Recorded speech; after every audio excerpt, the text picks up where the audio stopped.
방금 읽은 히브리서 10장 19절부터 25절은 어떤 바울의 서신서의 요약과 같습니다. 앞부분에 교리가 나오고 뒷부분에 적용이 나오죠. 참으로 놀라워요. 19절부터 22절 초반까지가 바로 이 교리에 대한 것이죠. 그리고 22절 중반부터 25절까지가 적용에 대한 것입니다. 우리는 항상 이렇습니다. 생각이 말로 드러나는 것입니다. 심령의 심지가 행동으로 드러나는 것입니다. 물론 반대의 영향도 있을 수 있어요. 그러나 그것은 항상 예외적입니다. 예를 들어 이것입니다. 우리가 운동을 해야겠다는 생각을 가질 때 나가서 운동을 하죠. 건강에 대한 정보도 얻게 됐습니다. 또한 내 건강에 대한 문제도 직시하게 됐어요. 그래서 운동을 하면 좋다는 정보를 알게 됐어요. 그것이 이제 우리 행동에 영향을 끼치죠. 그럼 이제 운동을 해야 되겠구나. 그래서 정한 시간에 일어나 운동복을 차려입고 운동화를 고쳐매 신고 이제 나갑니다. 근데 반대의 경우도 있죠. 운동하기 싫어요. 해야 되는데 하기 싫어. 그런데 누가 억지로 일으켜서 잡아 끕니다. 너 운동 안 하면 죽는다. 나가자. 그래서 억지로 끌려 나갑니다. 근데 웬걸요? 한 바퀴 뛰고 나니까 몸에 땀도 나고 상쾌해지면서 더 하고 싶어요. 그제서야 정신이 듭니다. 나 운동해야 되는 사람이었지. 나 수술도 받았고 몸에 조금 질환도 있으니까 운동을 해야지 이 건강을 유지할 수 있지. 그러면서 마음을 다잡게 되는 경우도 있습니다. 제가 이제 신앙생활을 해보고 교회생활, 공동체 생활을 해보니까 이러한 경우도 있더라고요. 그러나 항상 원칙은 무엇입니까? 마음에 있는 것이 밖으로 드러나게 됩니다. 예수님께서 뭐라 그러셔요? 몸 안에 있는 것이 밖으로 나오는 거. 그게 우리를 더럽게 하는 거 아니다. 오직 속에 있는 것이 밖으로 나올 때 그게 더 오물보다 더럽다. 악한 생각, 더러운 마음. 이게 된 문제다. 그래서 성경은요. 이러한 예외를 아예 무시하지는 않지만 원칙을 항상 딱 지켜요. 그것은 무엇입니까? 그 사람이 어떠하면 그 행동도 그러한 것처럼 먼저 심령의 교리를 딱 박아놓은 다음에 그 교리로부터 자 그렇다면 이제 어떻게 살아야 하겠습니까? 이거는 요리문답과 서신서의 구조가 요리문답의 구조죠. 하나님께 뭘 믿어야 될지를 알려준 다음에 그 다음에 하나님께서 우리에게 요구하시는 삶이 무엇인지 후반에 다룹니다.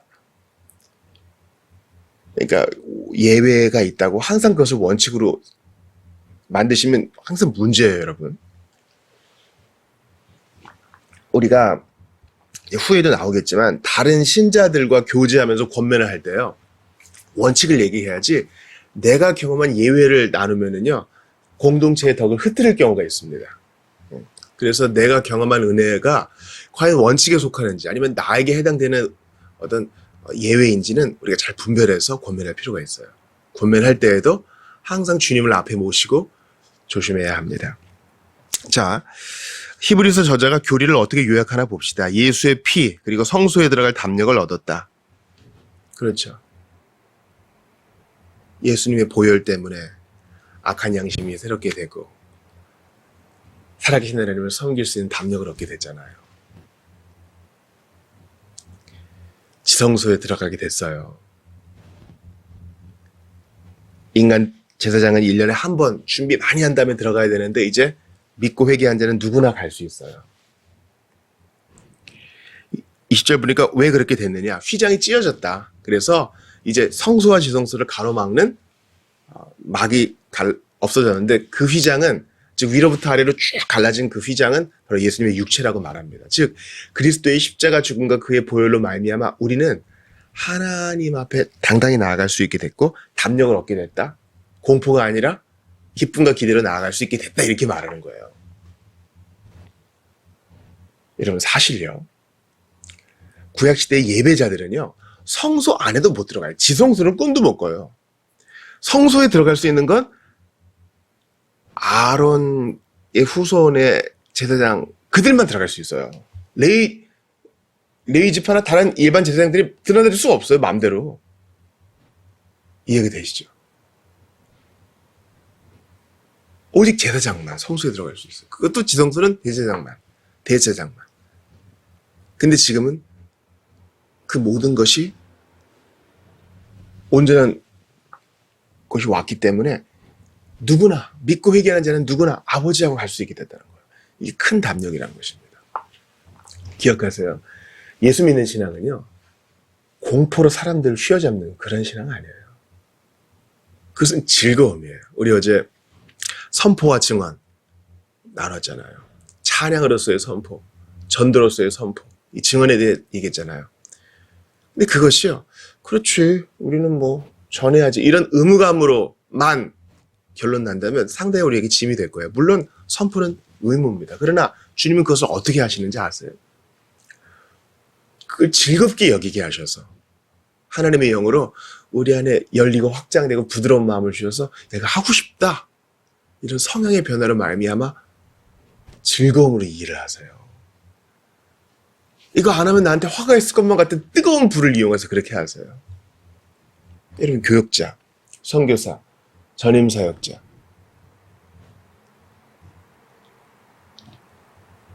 좋으니까 하는 거예요. 여러분, 우리 주일 오후에도 나눴잖아요. 북한 관련 사역하시는 분들 위험하죠. 신분 노출도 위험하고 언제 잡혀갈지 모르고 가족들도 불안해하고. 근데 그 즐거워서 하는 거예요. 하나님은 그렇게 일하세요. 그러니까 나 하나님 앞에 벌 받으면 어떡하지가 아니라 하나님 앞에 오늘도 가야겠다. 주님께 내 마음을 쏟아야겠다. 하나님이 어떤 메시지를 주실까? 이런 즐거움과 기대로 나아가게 하세요. 이게 정말 예수 믿는 신앙의 로맨스예요. 또 이러한 담력을 북돋워주는 우리의 대제사장이 계시다. 졸지도 않고 주무시지도 않고 항상 그 사역을 완벽하게 중지하시는 하늘 성소에 계신 대제사장, 우리 예수님 중보자가 계시기 때문에 우리는 마음의 뿌림을 받아 악한 양심으로 벗어나고 몸은 맑은 물로 씻음 받았다. 우리는 주님 앞에 정결한 자로 구별됐다. 한 번의 세례로 끝난 것이 아니라 주님이 계속 깨끗하게 하신다. 악한 양심이 아니라 갱신된 양심, 거리낌 없는 양심으로 주님이 만들어주신다. 왜요? 하늘 성소에 계신 우리의 대제사장 예수님이 우리를 위해 계속 간구하시며 중재의 사역을 하시며 실제로 우리를 성화케 하시기 때문에, 또 예수의 영이신 성령께서 우리 안에 내주하셔서 우리를 계속 거룩하게 빚어가시기 때문에 우리의 지위는 박탈되지 않고 우리는 항상 이 권리를 유지할 수 있게 된다. 이게 놀라운 선언이에요, 여러분. 근데 저는 여기에서 멈추고 싶지 않아요. 우리가 이러한 놀라운 특권을 가졌으니 그러므로 참마음과 온전한 믿음으로 하나님께 나아가자. 참마음, 온전한 믿음. 하나님을 향한 순전한 마음. 딴 동기가 없어요. 주님이 좋을 뿐이에요. 또한 온전한 믿음. 흔들리지 않고 의심은 섞인 믿음이 아니라 온전한 믿음으로 하나님께 나아가는 겁니다. 이 말은 뭡니까? 이 나아가자는 반복적인 행위를 말해요. 어제 나아갔으니 오늘은 끝이 아니에요. 계속 나아가는 겁니다. 여러분, 제가 이 예를 자주 드는데요. 결혼식도 있고 또 돌잔치도 있고 행사가 있어서 기가 막힌 음식들을 많이 먹었어요. 좋은 뷔페를 즐겼단 말이죠. 그러나 건강한 사람이라면 다음 끼니 때 또 식탁으로 나와야 돼요. 나 이틀 전에 엄청 많이 먹어서 일주일은 굶겠어요. 그렇게 살 수 있는 사람은 없어요. 우리는 고정적으로 균형 잡힌 영양소를 섭취해야 인간답게 살 수 있습니다. 하나님께 나아가는 것도 마찬가지예요. 어제 대성통곡하면서 은혜를 받았어요. No. 오늘도 가는 거예요. 어제 받은 은혜는 어제 받은 은혜고 오늘도 하나님께 나아가고 시시때때로 하나님께 나아가고 매일 나아가는 거예요. 주 예수께 조용히 나아가 내 마음을 쏟아놓으라. 매 순간 나아가 주님께 나아가 은혜를 받고 더 받아 다른 이들에게 나누어 주는 것입니다. 또 갖고는 귀찮아 죽겠다. 주님은 이러지 않았어요. 잘했어. 반가워. 내가 뭘 도와줄까?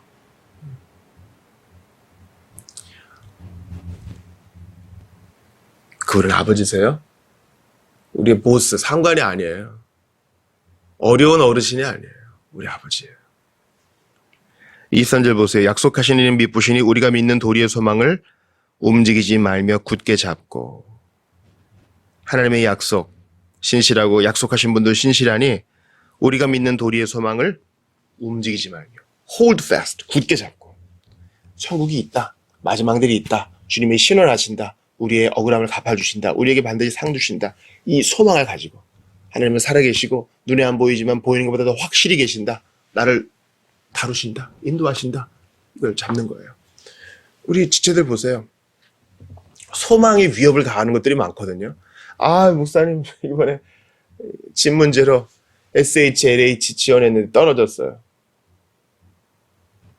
이러면 좀 속상하거든요.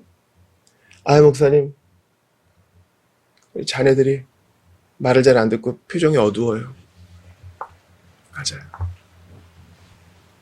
직장 문제, 건강 문제, 전도 문제 쉬운 게 없죠. 계속 전화하는데 마음을 안 엽니다. 그래도 우리가 믿는 이 도리의 소망을 움직이지 말며 굳게 잡는 게 우리 일이에요. 왜냐면 하나님은 약속을 반드시 지키는 분이니까. 우린 조급해가지고 우리가 원하는 방법이나 우리가 바라는 시간대에 그게 이루어지길 바라지만 하나님은 미쁘사 반드시 자신의 때에 자기의 방법으로 그 일을 이루시거든요. 그러니까 소망 흔들리지 말아라. 낙심되는 일이 있어도 꽉 붙잡아라. 꽉 붙잡고 그래도 이걸 붙들면서 하나님은 선하시다. 하나님은 미쁘시다. 약속은 성취된다. 나아가는 거예요. 뿐만 아니라 계속되는 이 적용을 보세요. 서로 돌아보아 사랑과 선행을 격려하며 모이기를 피하는 어떤 사람들의 습관과 같이 하지 말고 오직 권하여 그날이 가까움을 볼수록 더욱 그리하자. 개인적인 적용뿐만 아니라 공동체적인 적용이 있어요. 서로 돌아보아. 여러분, 고독한 그리스도인이라는 말은 없어요. 성경에 특별히 신약 성경의 모든 적용은요, 다 공동체를 향하고 있어요. 하늘에 계신 우리 아버지거든요. 너희 안에 거하시는 주님은 미쁘시니. 항상 공동체적이에요. 그래서 서로 돌아본다는 것은요, 나는 우리 형제, 우리 자매의 보호자입니다. 다른 신자의 일에 왕성한 관심을 가지는 것입니다. 경건한 삶에 있어서 서로를 자극하는 것입니다. 저는 이런 경험 많이 해요. 야, 저 지체는 저렇게 인내하네. 야, 저렇게 신실하게 자기 자리를 지키네. 저렇게 주님을 섬기네. 야, 나도 더 해야겠다. 이런 마음을 가져요. 야, 지체는 저런 걸 읽고 저런 마음을 품었네. 야, 나도 정말 정신 똑바로 차려야 되겠다. 나보다 훨씬 어려운 환경이 있는데 견뎌내는구나. 이게 바로 시편 73편에서 시편 기자가 성수에 들어갈 때 경험한 거예요. 거기 보니까 나보다 더 유혹받는 사람들이 있는데 신실하게 주님 앞에 나아오거든요. 우리가 모인다는 것은 우주적인 일이요. 하나님이 기뻐하시는 일이요. 바른 교리의 적용입니다. 사랑과 선행을 격려하며 악행과 불평을 격려하는 게 아니라 그래도 우리 계속 주님 사랑합시다.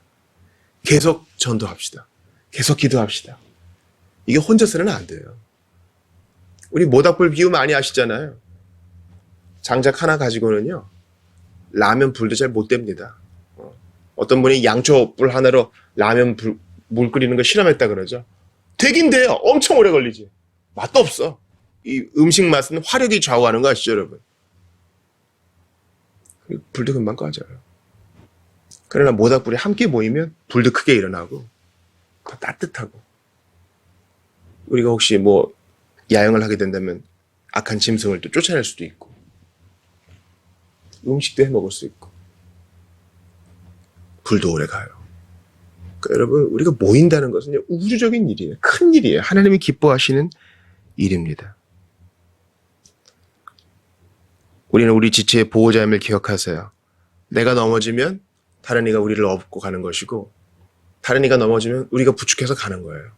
전우는요, 저 사람이 지금 부상당했다 그래서 버리고 도망가지 않아요.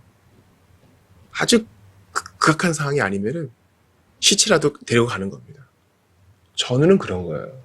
우리가 그리스도의 군사 아니에요? 전우회가 있어야 돼요.